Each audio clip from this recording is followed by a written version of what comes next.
약 2000년 전에 기록된 이 히브리서 말씀, 우리와 똑같은 그런 고난과 마음의 그 번뇌와 정말 치열한 현실 가운데에서 히브리인들, 유대인들에게 주어진 하나님의 말씀이라는 거예요. 히브리서는 저자는 많은 논란이 있습니다. 어떤 사람들은 이거는 바울이 기록한 것이다 라고 말하기도 하고, 어떤 사람들은 거의 유력하게 바울이 기록되었다고 하는데, 초대 교부인 오리겐이라는 사람이 있어요. 오리겐.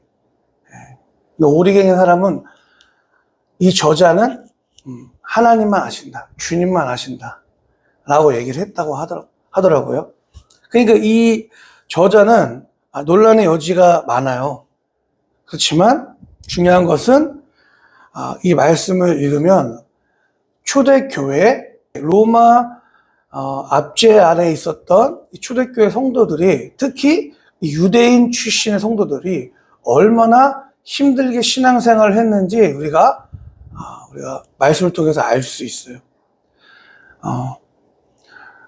한번 말씀 볼까요? 히브리서 10장 말씀 32절 34절 시작. 여러분은 빚을 받은 뒤에 고난의 싸움을 많이 견뎌낸 그 처음 시절을 되새기십시오. 여러분은 때로는 모욕과 환난을 당하여 구경거리가 되기도 하고 그런 처지에 놓인 사람들의 친구가 되기도 하였습니다. 여러분은 감옥에 갇힌 사람들과 고통을 함께 나누었고 또한 자기 소유를 빼앗기는 일이 있어도 그보다 더 좋은, 더 영구한 재산이 있다는 것을 알고서 그런 일을 기쁘게 당하였습니다. 아멘. 초대 교회의 현실이 이랬다는 거예요. 여러분, 예수님 믿는 것 때문에 이 초대교회는 어떤 그 로마 시대는 뭐가 있었냐면 길드라는 게 있었어요. 이게 뭐냐, 상인 연합 조합이죠. 시장 경제가 있었다는 거예요. 그래서 그 시장 경제, 그 길드에 내가 가입되지 않으면 경제 활동할 수 없는 거예요. 근데 그 길드에 가입하는 첫 번째 조건이 뭐냐면 이거를 시인해야 되는 거예요. 로마의 황제가 나의 주인이다 라는 것을 고백을 해야 되는 거예요. 인정을 해야 되는 거예요. 그러니까 그리스도인들은 나의 주인과 참 왕은 로마의 황제가 아니라 나는 예수님 나의 주인과 왕이신데, 그 고백을 할 수 없는 거죠. 그러니까 그 고백을 할 수 없는 사람들이 경제활동을 할 수 없는 거예요. 그래서 그 경제활동을 할 수 없고, 또한 세금 폭탄을 맞습니다. 내가 100만 원 벌면 10만 원 세금 내는 게 아니라, 그것도 엄청 많은 건데 100만 원 벌면 90만 원 세금 내야 되는 거예요. 그 길드에 가입하지 않으면. 그러니까 살아갈 수가 없는 거예요. 그러니까 33절 말씀 보니까 모욕과 환난을 당하고 사람들의 구경거리가 됩니다. 모욕거리가 돼요. 또 그런 처지에 놓인 사람들의 친구가 되기도 하고 또 감옥에 갇힙니다. 그 소유를 다 빼앗깁니다. 그런 현실이에요. 자, 여러분, 그러면 이 히브리서의 기록에 목적이 있어요. 목적은 뭐냐면, 고난 가운데 있으니까, 여러분, 우리 일제시대 때도 안중근 의사의 아들이 변절한 거 제가 한번 나눴잖아요. 그렇죠?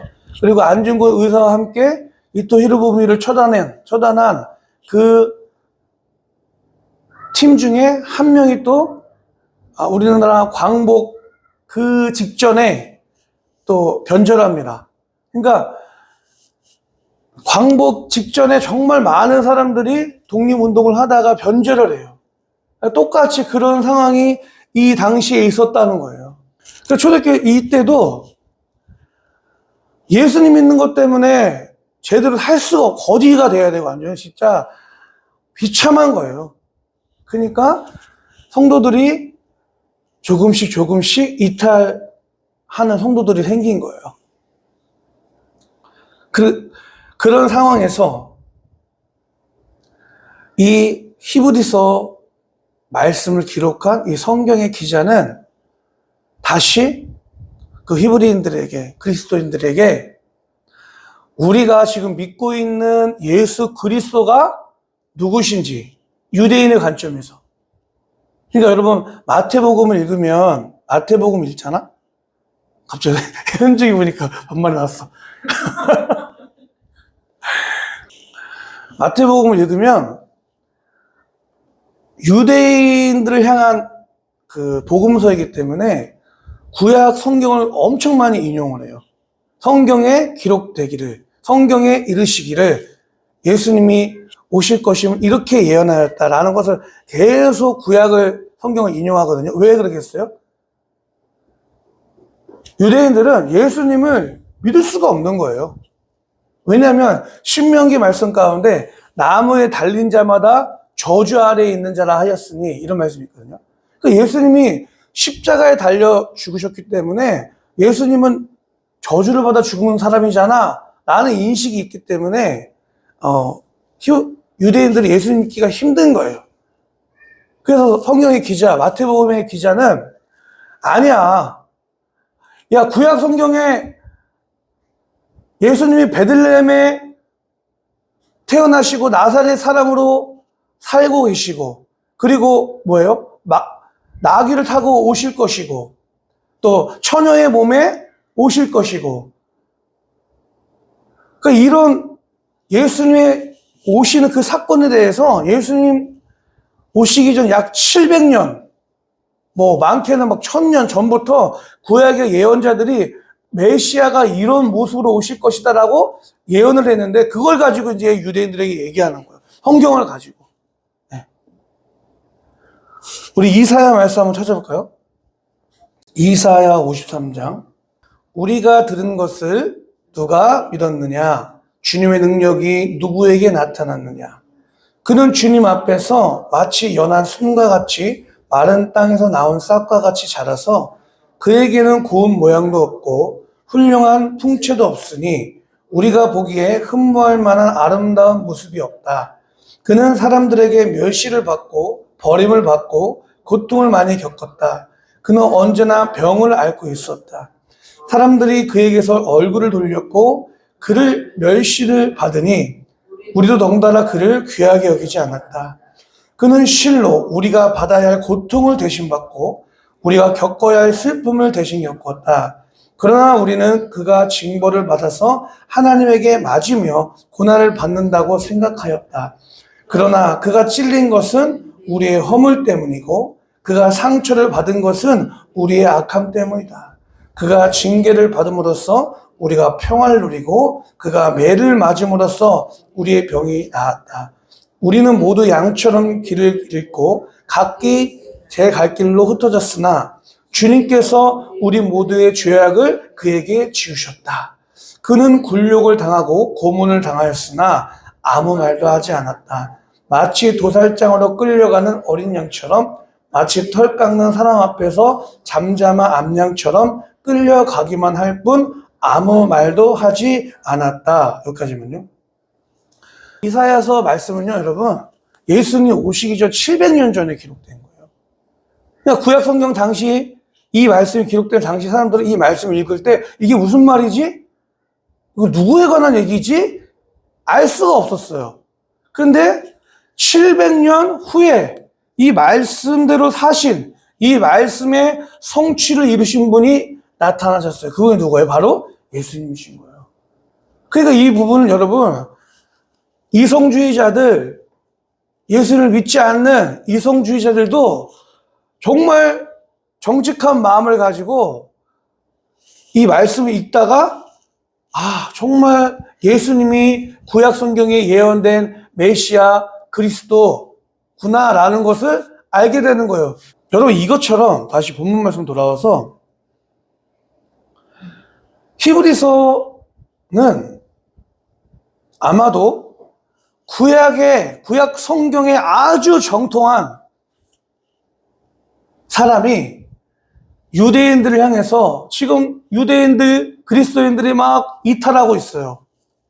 그런 사람들에 대해서 여러분, 우리가 믿는 예수님은 구약에 예언된 참 우리의 대제사장으로서 우리의 죄를 짊어지고 담당하셔서 우리의 죄의 문제를 해결한 참 그리스도 메시아입니다 라는 것을 다시 한번 확인시켜주기 위해서 오늘 구약의 말씀들을 계속 인용하면서 이 히브리서 말씀을 기록했다는 거예요. 히브리서 당시의 성도들도 아니 우리는 예수님 믿는데 세상 사람들은 저렇게 잘 되는데 왜 우리는 이렇게 고난 받아야 되지? 왜 이렇게 거지처럼 살아야 되지? 라는 딜레마가 똑같이 있었다는 거예요. 여러분, 우리 히브리서 말씀 중에서 오늘 11장 말씀을 우리가 1절부터 6절까지 읽었는데 오늘 이 히브리서 11장 1절부터 6절은 이 본문 텍스트는 히브리서라는 1장부터 10장까지 그 11장 이후에 12장 이 중간에 껴있는 거잖아요. 그러니까 전체적인 문맥의 흐름 안에서 우리가 말씀을 해석할 수 있어야 되는 거예요. 이렇게 해석이 안 되면 어떤 문제가 생기냐면 신앙생활 하는 사람 중에서 가장 많이 오역이 되고 가장 많이 잘못된 해석이 되는 게 오늘 히브리서 1장이에요. 믿음은 바라는 것들의 확신이요 보이지 않는 것들의 증거입니다. 이 말씀을 어떻게 해석하냐면 내가 믿음으로 기도하면 하나님 저 좋은 직장에 취직되게 해주세요. 하나님 저 좋은 대학에 가게 해주세요. 내가 믿음으로 기도했어. 그럼 기대해. 그러면 지금은 보이지 않지만 그것이 이루어진다. 이렇게 해석을 합니다. 네.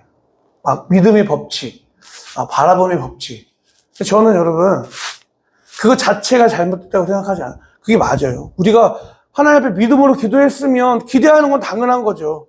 내가 기도했으면 하나님께서 내 삶 가운데 어떻게 역사하실 것인지 기대하고 기도하는 건 정말 맞는 거예요. 근데 오늘 이 말씀을 그렇게 해석하는 건 아닌 거예요. 자, 여러분 오늘 믿음은 바라는 것들의 확신이요 보이지 않는 것들의 증거입니다 라는 이 여기서의 믿음은요 나의 소원을 이루려고 하는 어떤 도구처럼 쓰여지는 믿음이 아니에요. 이런 믿음이란 건요 지극히 관계적인 단어예요. 관계적인 용어예요. 그렇죠? 근데 믿음은 예를 들어서 우리가 어떻게 쓰고 있냐면 우리가 아니라 그동안 한국교회에서 이렇게 쓸 때가 많았어요. 예를 들어서 우리 주장선생님 오늘 미역국 하셨죠. 주장선생님 오늘 함께 우리 현중의 생일 기념하기 위해서 미역국을 또 엄청 맛있게 끓였을 거예요. 미역국을 지금 끓이시려고 하는데 제가 시사님 오늘 저녁 점심 하신다고 했죠? 저 오늘 닭볶음탕이 먹고 싶어요. 닭볶음탕을 해주실 거라면 믿어요. 기대합니다. 이거랑 똑같은 거예요. 전혀 관계적이지 않죠. 물어보지도 않고 그냥 일방적으로 시사님 닭볶음탕 해줄 거 전 기대합니다. 믿습니다. 그게 안 이루어지면 시사님 어떻게 이거 안 해줄 수 있어요? 그게 우리가 그럴 수 있다는 거 하나님한테. 하나님과의 관계가 있는데 관계는 싸그리 무시하고 이거 관계 무시하는 거잖아요. 제가 시사님과의 관계 전혀 생각하지 않는 거예요. 너무 일방적이잖아요. 그렇죠? 우리가 그렇다는 거예요. 그러니까 믿음은 바라는 것들이 실상에 보이지 않는 것 증거라는 이 말씀을 내가 믿음으로 기도하면 내가 원하는 것들, 소원하는 것들 하나님의 때에 하나님의 방법으로 이루어주실 거야. 기대해야지. 이렇게 하면은 그 자체에 어떤 그거는 잘못된 게 아닌데 일방적으로 이 말씀을 그렇게 해석하면 잘못됐다는 거예요. 6절 말씀 한번 읽어볼까요? 읽어볼게요. 시작. 믿음이 없이는 하나님을 기쁘게 드릴 수 없습니다. 하나님께 나아가는 사람은 하나님이 계시다는 것과 하나님은 자기를 찾는 자들에게 상을 주신 분이라는 것을 믿어야 합니다. 여기서 상은 뭐예요? 하준이가 하나님 앞에 하나님 제가 하나님을 찾습니다. 하나님 만나고 싶어요. 하나님께 막 기도하고 간 거예요. 그러면서 하나님 저 하나님 정말 알기 원해요. 만나기 원해요. 정말 이 청소년 때 하나님 만나기 원합니다. 기도하면서 마지막에 하나님 저 좋은 고등학교에 가게 해주세요. 이거랑 똑같은 거예요. 근데 이 말씀을 우리가 그동안 어떻게 읽었냐면 우리가 하나님을 찾고 하나님 정말 알기 원합니다. 만나기 원합니다. 근데 끝에 상은 하나님이 되어야 되는데 뭐가 되는 거예요? 상은 내가 원하는 소원, 기도의 제목들. 하나님 뭐 해주세요. 내가 이거 필요합니다. 그게 된다는 거예요. 그러니까 얼토당토 않은 해석이 되는 거예요.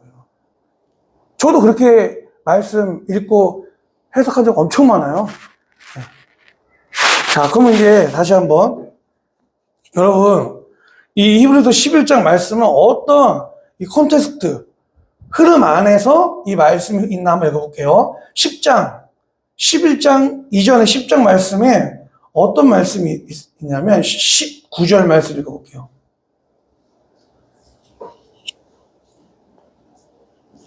자, 지금 고난 때문에 대거 이탈하고 있는 유대인 그리스도인들에게 히브리서 기자는 이렇게 외치고 있는 거예요. 19절 시작. 그러므로 형제자매 여러분, 우리는 예수의 피를 힘입어서 담대하게 지성소에 들어가게 되었습니다.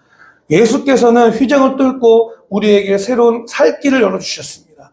그런데 그 휘장은 곧 그의 육체입니다. 그리고 우리에게는 하나님의 집을 다스리시는 위대한 제사장이 계십니다. 그러니 우리는 확고한 믿음을 가지고 참된 마음으로 하나님께 나아갑시다.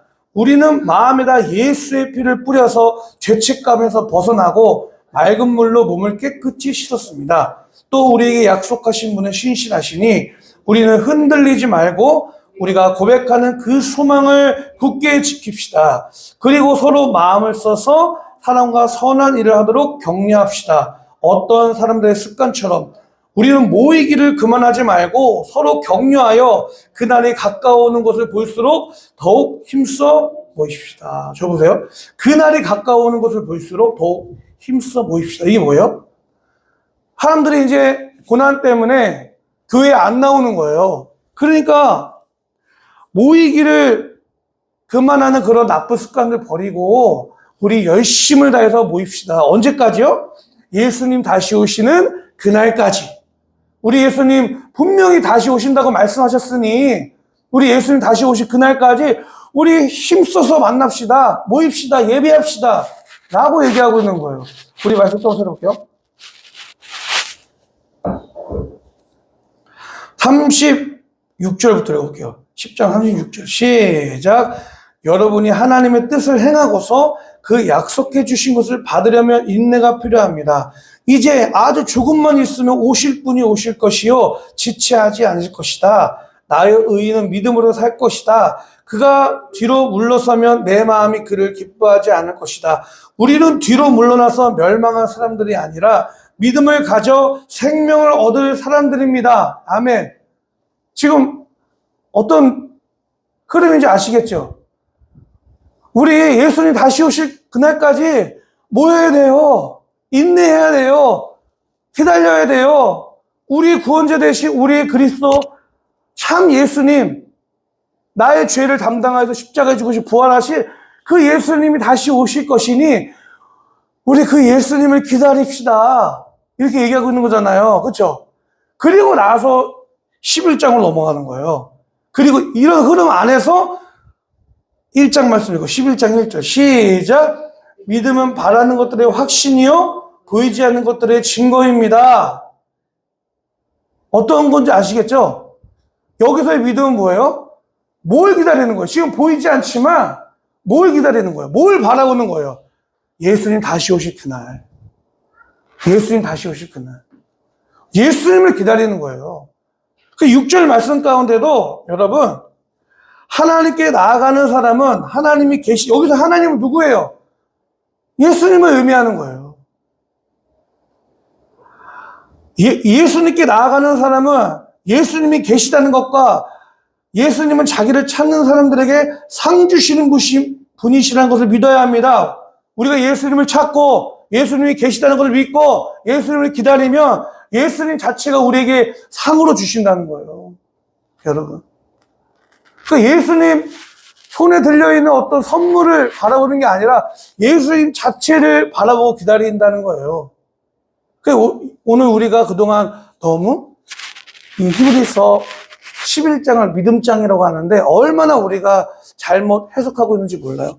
자, 그럼 10장에서 그렇게 했죠. 12장 말씀 읽어볼까요? 1절부터 3절까지만 시작. 그러므로 이렇게 구름대와 같이 수많은 증인이 우리를 둘러싸고 있으니 우리도 갖가지 무거운 짐과 얽매는 죄를 벗어버리고 우리 앞에 놓인 다름질을 참으면서 달려갑시다. 믿음의 창시자여 완성자이신 예수를 바라봅시다. 그는 자기 앞에 놓여있는 기쁨을 내다보고서 부끄러움을 마음에 두지 않으시고 십자가를 참으셨습니다. 그리하여 그는 하나님의 보좌 오른쪽에 앉으셨습니다. 자기에 대한 죄인들의 이러한 반항을 참아내신 분을 생각하십시오. 그리하면 여러분은 낙심하여 지치는 일이 없을 것입니다. 여기까지 읽어볼게요. 예수님을 바라보라는 거예요. 예수님을 바라봐라. 자, 그러면 여러분, 오늘 12장 말씀 보니까 이렇게 믿음으로써 그 삶을 살아낸 믿음의 증인들이 구름대처럼 수많은 증인들이 있다고 얘기해요. 그러니까 믿음으로써 삶을 살아낸 수많은 증인들이 있는데 그 증인들이 누구냐면 우리 11장으로 돌아와서 11장은 그 믿음의 증인들에 대해서 얘기하고 있는 거예요. 자, 우리 오늘 본문 말씀 안에만 누가 나옵니까? 4절. 믿음으로 아벨은 가인보다 더 나은 제물을 하나님께 드렸습니다. 이런 제물을 드림으로써 그는 의인이라는 증언을 받았으니 하나님께서 그의 예물에 대하여 증언해 주신 것입니다. 그는 죽었지만 이 믿음으로 말미암아 아직도 말하고 있습니다. 믿음을 얘기하면서 믿음의 증인에 대해 얘기하면서 아벨에 대해 얘기하고 있어요. 아벨. 자, 여러분, 아벨 잘 아시죠? 아벨은 지금 여러분 성경에서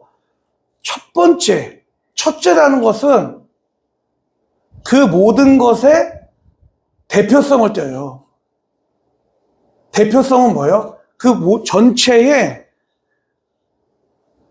의미하는 거예요. 과거 우리나라에 여러분 재산 상속할 때 왜 장남한테는 제일 많이 줍니까? 장남이 그 집안의 대표성을 갖고 있기 때문이에요. 대표성. 그러니까 전체 중에서의 그 첫째는 그 전체를 의미하는 거예요.